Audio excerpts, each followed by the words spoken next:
Manong fishbowl ang tawag. All right, Hello welcome and back to welcome. University Alliance Cup All Star Infinity. My name is Gian Gaming. I'm here with Infinity. What's up, bro? You were saying something. Yeah, I'm doing great. Thank you for asking. I mean, we're here for the next game. We've seen a lot of dominant games, and you know what, GG? I'm excited, and it's a pleasure to be casting with you once again for the Mhm. UAC.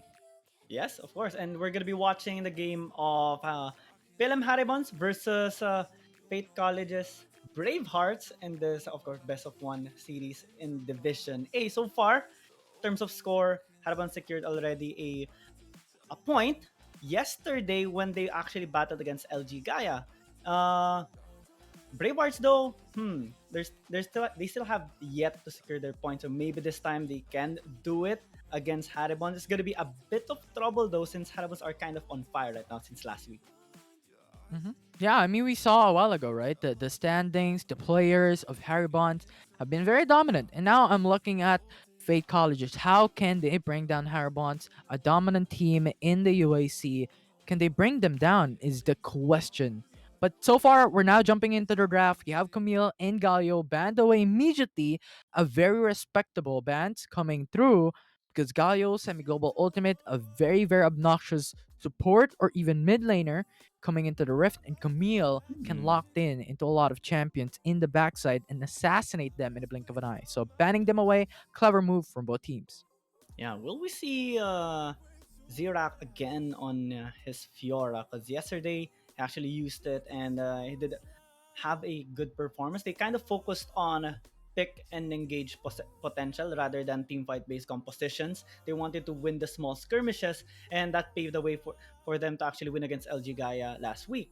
This time, when if I would to compare it to Braveheart, they like these. They kind of have a similar composition, but last week they tried out Vayne. It didn't really had the best of performance. Maybe they can try out a different ADC this time, or maybe they can adapt onto other teams. A while ago we just saw Kennen, right? Yeah, I mean, this is what I love about Wild Rift. The Mhm. creative champions that can be picked up, the unknown champions that can come through. And what I love about that one is because if you pick up an unknown champion, there's also unknown counters to it. And I think that we saw a while ago that Kennen was showing up big time from Shodi. And now who will be Shodi of Harry Bonds or Shodi of Bravehearts in this series? Can they bring up these massive champions and show up big time and change the tide of the game towards in their favor? But the bans are already locked in. We're already speeding all throughout. Veigar and Olaf banned away. Mid lane and Baron jungles has Hmm. been the target by both teams. Maybe Chewy can go in with the Ari once again, but they did lock in the Zig, so AoE damage might be their thing right now. Oh, Penguin stole out the Fiora of Zira. What do you think about this? I mean, Fiora is a strong champion overall. The split push is a late game insurance policy if ever you have a very massive disadvantage or a massive disadvantage rather in this game, you still have Penguin to split push, to push out other lanes and have that pressure in one side of the map that can keep Haribon's focus disrupted. So I think that is what Penguin is looking at. But for now, we have the supports locked in as well. Rakan for the side of Bravehearts and Nami for the side of Haribons. And I'm expecting maybe Illusion, a Varus, or even a Kaisa could be ideally matched up with the Nami for Haribons. Are we gonna be seeing Riven? Oh, okay. Riven gonna be matching the aggressiveness here of Penguin. This is good. They do have good disengage as well because of the Nami or maybe some setups we saw earlier this day. Really good aqua presence and the tidal waves coming in from the supports. But now we're seeing a hover of the Ari, kind of like Iyasha's telling Chewy that, oh, okay, you performed well with the Ari last week against LG Gaia. It's time for me to show off my skills on this champion. Yeah, definitely. Stealing it away from Chewie forces him to go for another route. Forces him to go for another champion. This tests out the limit of the champion pool by these teams so far, as now the first rotation of the picks have now been locked in. We're going into the bans once again with Sinjao banned away for the side of Fate. Zaya being hovered here by Haribons means that you have a target here for the ADC for Haribons. They have already concluded what their ADC wants, so removing it away removes that dual synergy with Rakan. And since normally we see Zaya Rakan on on the Dragon lane, right? It kind of gives a lot of pressure in terms of scaling as well because it has a lot of synergy, not only them as a duo but also to other champions, wherein they can actually provide a lot of feel for Zaya for her to be able to just free hitting all the way during that team fight. That's a good ban, but what other option do these both team have? Because they haven't picked up an ADC just yet. What is on your mind right now, Infinity? Kaisa is open, Ezreal is open, Corki is open. There are a lot of selections rather for ADCs up to this point in time. It's rather what you want to pick up Mm-hmm. to match your playstyle, to match your strategy, to match your technique. And this is what I'm saying, right? Corki is a good champion to jump around, play around for that mid game where I think Fate has a strong feat for.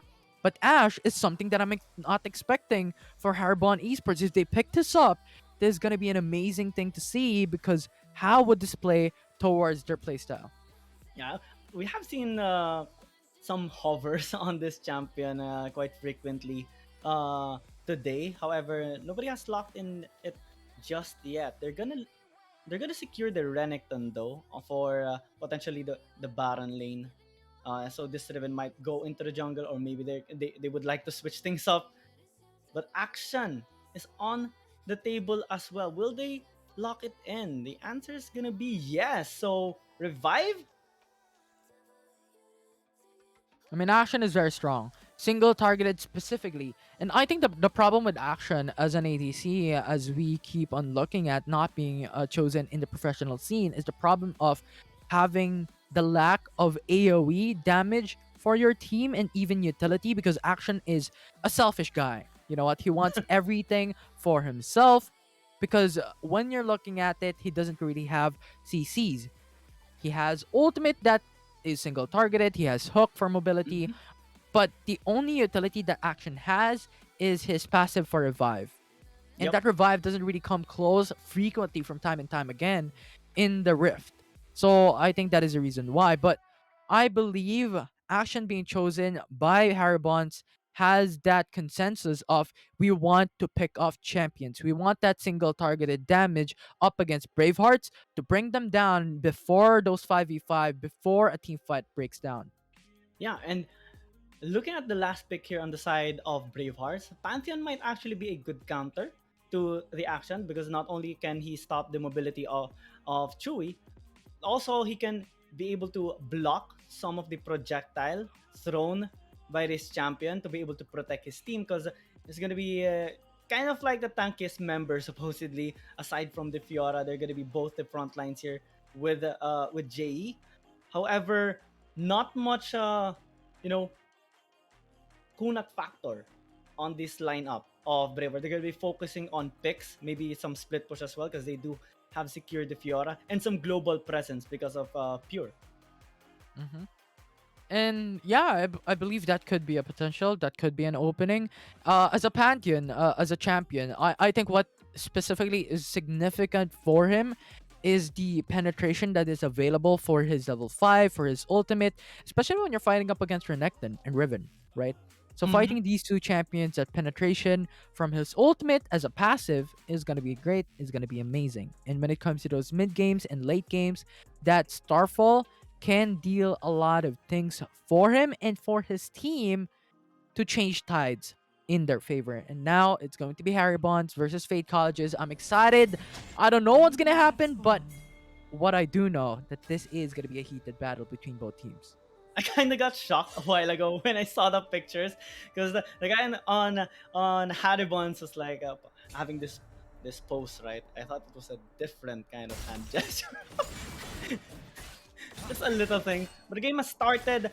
Haribons looking to secure their second win so far in this tournament. Fate Bravehearts looking to get their first win probably through this cheesy lineup we're in, and they do have this Pantheon in the jungle looking to apply some pressure all over the map.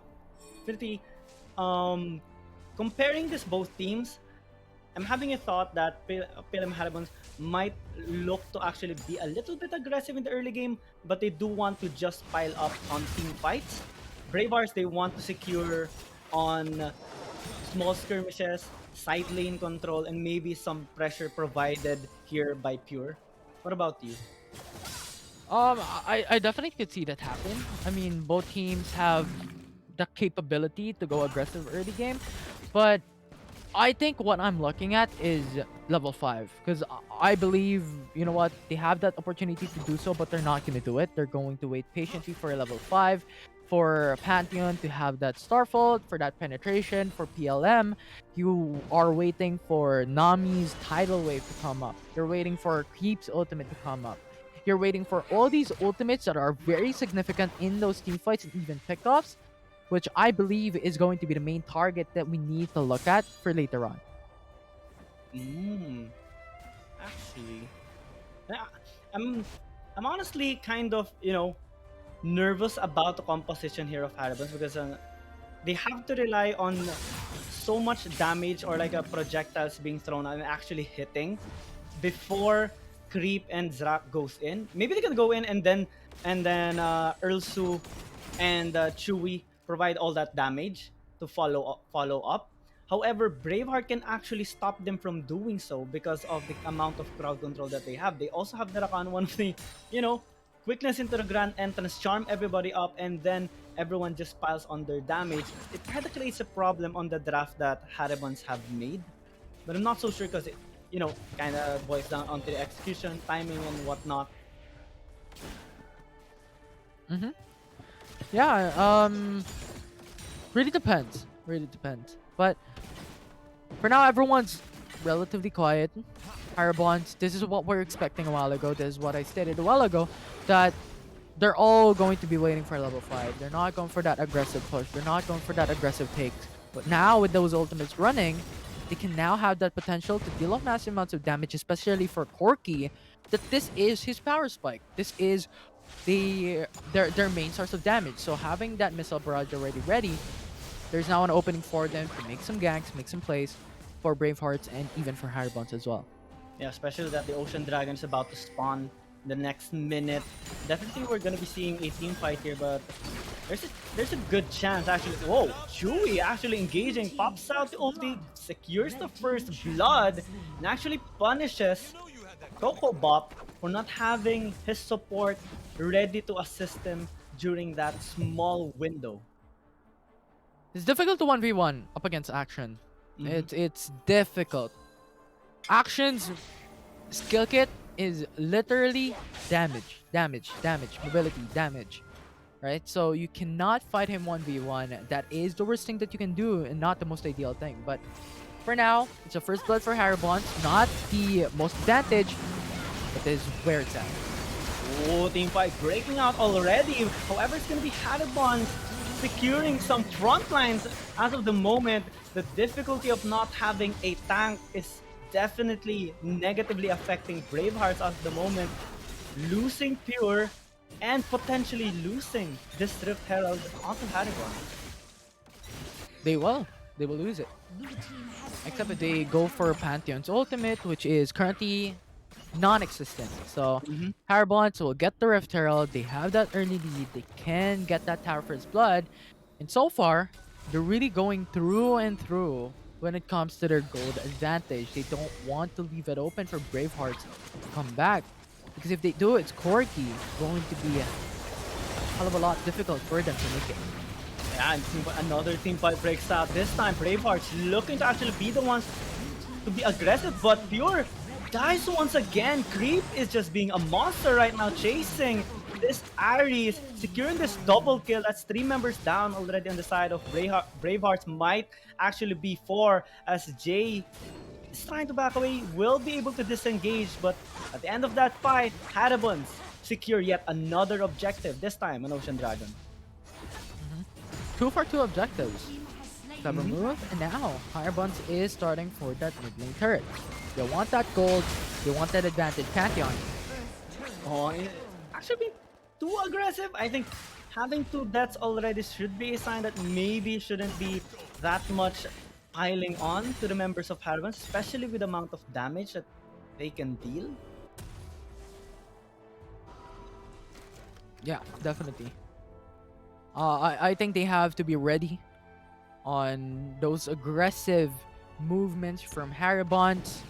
And also in the same manner, PLM has to be decisive on where they're at, because if they go for a very hyper aggressive type of movement, there is a potential punish that is open for Bravehearts.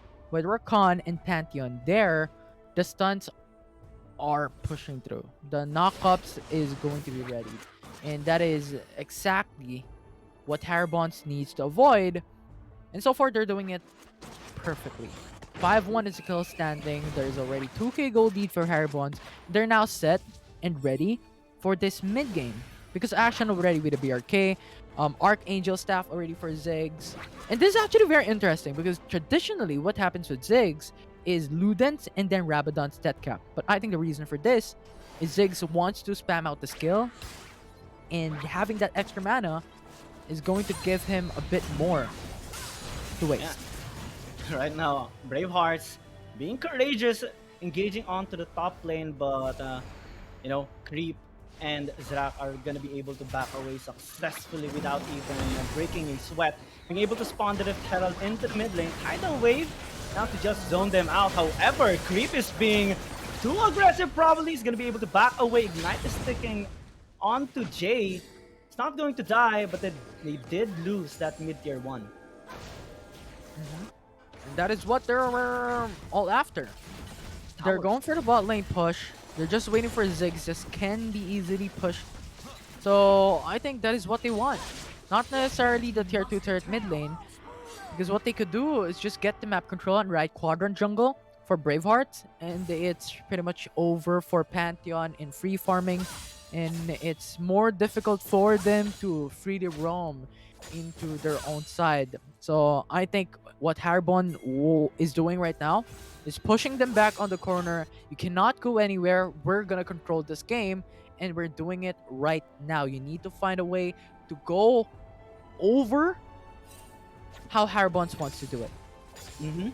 And definitely, they have been dictating the flow of the game. Honestly, Bravehearts, they tried to make some plays, didn't actually happen the way they wanted it, but maybe this time, this is their chance.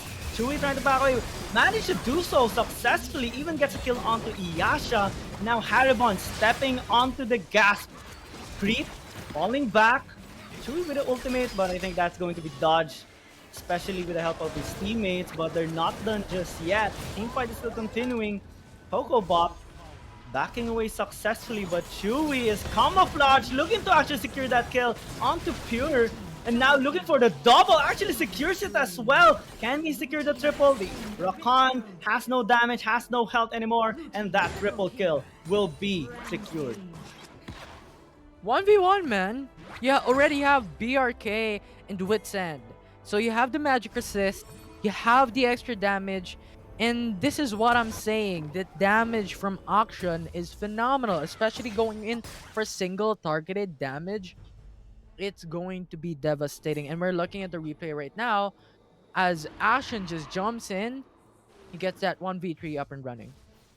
Yeah, and now he's on fire. I mean, a while ago he's just trying to farm in the mid lane, got that solo kill onto Coco Bop when his support wasn't there. But this time, PLM Haribons are not stopping at all. There's a bit of an engage that they are doing. However, they need to secure this backline threat that Penguin has been attempting, managed to do so, and now without the Fiora, all they have to do is just go and move forward. This Action, Chewy is not scared at all. That's going to be 4 members down at the side of Fate Bravehearts. None died on Haribons, plus they're going to secure this Mountain Dragon. Yeah, with this Mountain Dragon, they're 2-on-2 objectives. The Dragons is already set. Gives them a bit more extra defensive capabilities up against Bravehearts, especially with Ari being there, with Corki being there. These are burst damage champions. So having that shield will be their extra safety net when it comes to the 5v5 team fights. But remember, after that, you still have the Rift Herald ready for creep. If ever that mid lane turret is open, they could summon it up and continue to push down, get extra map control in this game one. Yeah, I'm looking at the win condition here of Fate Brave Hearts.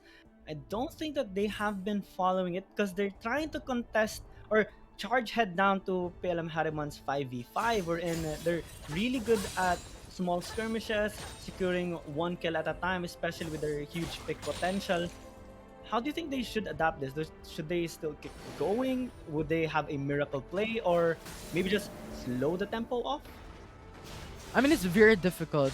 Even if you get an ace, even if you get what you may call a miracle play here for Braveheart, you already have 9k gold lead for PLM. Yeah, now they're attempting a gank onto the top lane, immediately denied here by PLM Haribons. It's just difficult right now for Fate Bravehearts because they continue to just try on farm, continue to try to make those picks, but it's all just unsuccessful. Now Creep goes in here from that terrain, spawning now the Rift Herald to secure that tier 1 in the top lane. Here comes reinforcement from Bravehearts, but I'm not so sure that they should even try to contest. It's going to be a 4 versus 5, but maybe so. PLM Hadamons are still on top of this moment. Look at Chewy going in. Flash in here by Creep, trying to secure that kill, but maybe it's too low. Leslie, oh, with a nice Aqua Prison. Mega Inferno Bomb gets thrown away. That Ari is so close to death. Now, the inhibitor tower is so prone. This Rift Herald will charge. They might lose this. They actually will because of this Ziggs. Yeah, this is the power of Ziggs, basically. The Sage potential with the Satchel Charge, bring it down to 20%, 25% for the turret. It's over for that turret. You will probably say goodbye. You cannot even say it properly because the instant kill with a Satchel Charge at 20% HP is actually quite a good deal for Ziggs, especially in this game. How Haribons has been playing very dominantly up against Bravehearts. And for now, Baron Nashor will be alive at 10 seconds. And if Bravehearts loses this, the probability of winning will decrease exponentially, much further than what we've expected. Because right now, top lane is open, tier 2 turrets are the only one left, the inhibitor turrets for both mid lane and bot lane. And Haribons is not happy with just that, and they're pushing consistently in mid lane. Yeah, they're not even giving a single chance for Bravehearts to actually come back in this game. Only one kill secured by this team. 13 minutes into the game, and if we look at the gold, it's definitely ballooning so much. 12,000 already ahead on this red team, and they're even taking control of this blue side jungle of Bravehearts in preparation for this dragon, setting up some visions since 30 seconds is what's left before it spawns. I don't even see a chance anymore here for the side of Bravehearts. What about you? Still the Elder Dragon, there's still the Infernal Dragon, there's still the Baron Nashor. If they can take all of that and get more kills, A miracle. maybe, maybe they could. But it's really difficult for now. It's a very hard thing to do for them to win this. But now bot lane, 3v1. Yeah, but Zrak is kind of tanky. Look at the zone that they have made. And now, since all of the utilities have been used, maybe it's go time here for Haribon. They do decide to just back off since they have this Infernal Dragon. They want to focus onto the scaling, secure those 3 dragon stacks before that Elder Dragon. Maybe set up for Baron Nashor as well, so that there's zero comeback here for Fate Bravehearts. Maybe they can end this game at, pre 20 minutes. Haribon going to aggressive to the mid lane as well. Once again, huge front line. Rakan. Yeah, Rakan definitely regretting engaging with that Mega Inferno Bomb, not hitting onto anybody. A little preemptive ult there to stop the backing here of Fate Bravehearts, but so far no casualties on both teams. William Haribon still looking to secure this inhibitor tower in the mid lane, while Bravehearts preventing them from doing so. It might be risky because the damage is just too much coming in from Chewy and Ursu. Chewy's not done. That's scary. Chewy has been, been so aggressive, finding those kills, stalking everybody on the side of Bravehearts. He even got a triple kill a while ago onto the top lane, which I was a bit nervous about because, there's a Pantheon again. He can get chain CC, but I guess he already had calculated all the scenarios wherein he's gonna survive and secure that triple. Baron Nashor, still no one taking it. And Haribons, remember. Kree Dragon's already down. So I think Bravehearts, what they could do is really just contest on these objectives. I think that is what their hope is to win this game. The kill standing is 14-1 already. It is already huge lead for Haribons to go ahead 5v5 face front. It's going to be difficult for them. So pick-offs or steals on objectives is what they will be after. If they could do it. They should at least try because right now, what it is to be lost here on the side of Fate Bravehearts, you have to be brave enough to actually attempt in stealing out the final two objectives, this Baron Nashor and maybe the Elder Dragon, which is to spawn in the next few minutes. However, looking at the level here of both junglers, that two-level gap is going to be a bit disadvantageous for Pure. Even being zoned out constantly here, away from this Baron Nashor, in which PLM Haribons, they have so much vision on this red side jungle of Bravehearts. Oh, it's hard. Yeah. And Haribons now starting onto the Baron Nashor. It's Bravehearts having no information. You have to contest with a ward there. They now have it at 1.9k HP remaining, and Bravehearts jumping through as they have not stolen the Baron Nashor, and Haribons brought it down. That will be the 4 kills for them. They could push it through. The mid lane is open. Inhib is the only one left. Yeah, it's gonna be just the final push here for PLM Haribons. After that wonderful team fight, they baited out the members of a Bravehearts. Brave enough to do so, but not strong enough to actually contest. And PLM Haribons securing their, second point here in this group stage, as Bravehearts have yet to find their own.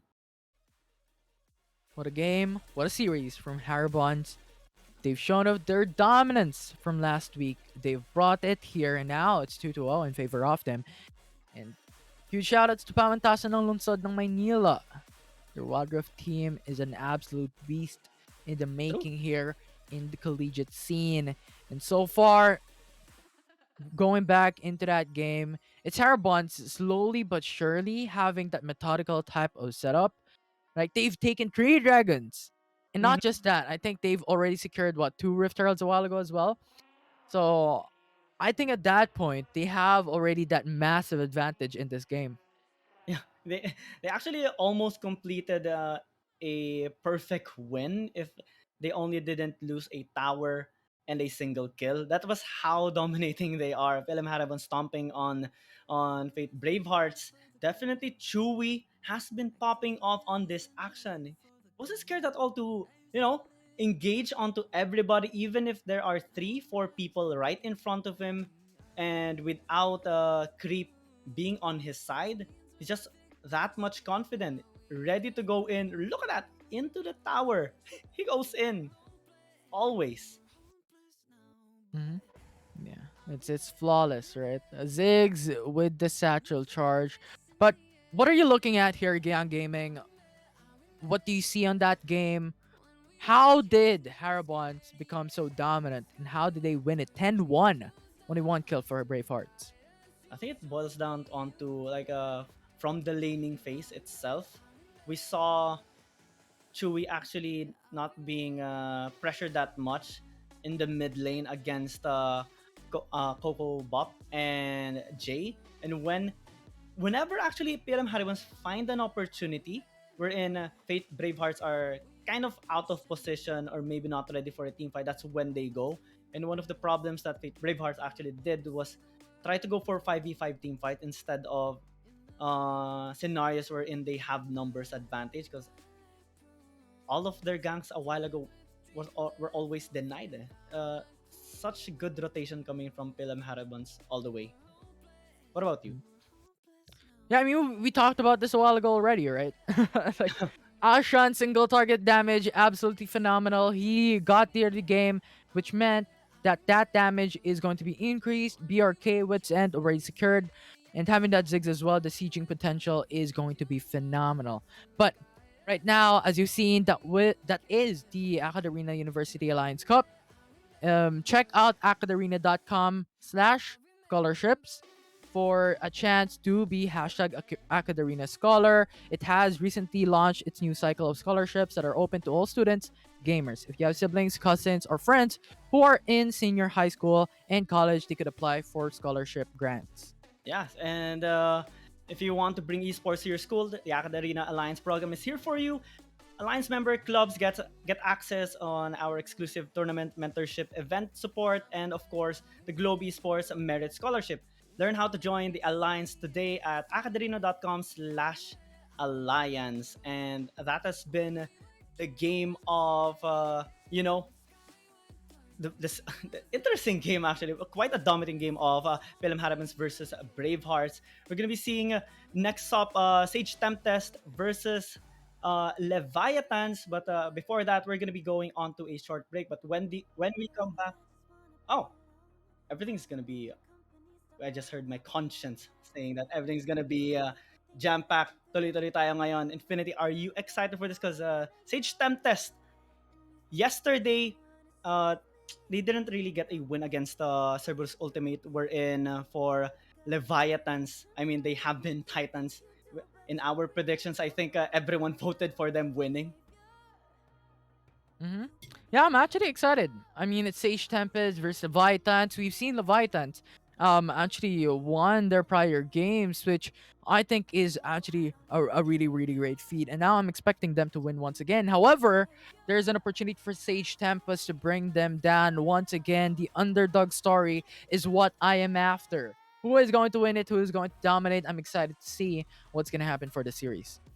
Yes, and because if we're gonna be comparing, underdog stories are always kind of entertaining. We're in we want to see the one that lost last week kind of get a win this time. However, they're facing up against kind of a titan here. Leviathans being so strong. Even yesterday, when they battled against Gearhawks, they kind of had a really strong performance, and it kind of gives maybe some fear on the side of Sage Tempest, or maybe some nervous factor in which they have to decide where they want to go, what draft they have to choose, who do they ban out, because everything's going to matter here in this game since it's just a best of one. That's definitely part of Wild Rift, right? Mm-hmm. The strategy, the techniques, what they want to do, the bans, the draft, everything has to come align. And I think that is also the reason why there's a lot of pressure coming in from these students, right? They're studying, they are not just play, but also having that academic excellence while doing this professional scene in Mm-hmm. University Alliance Cup. So this is what I really commend them for doing. It is such a great experience and something to see for these students playing here in the Wild Rift Alliance Cup. And of course, huge shout outs to our amazing sponsor. It would haven't been a thing for Alliance Cup without you guys. UAC 2021 is powered by Globe Telecom, our official telco sponsor, Logitech G, our official gaming gear partner, and Twitch Student, our platform partner. Yeah, and actually, I just since we're starting onto the draft right now, will we be able to see again the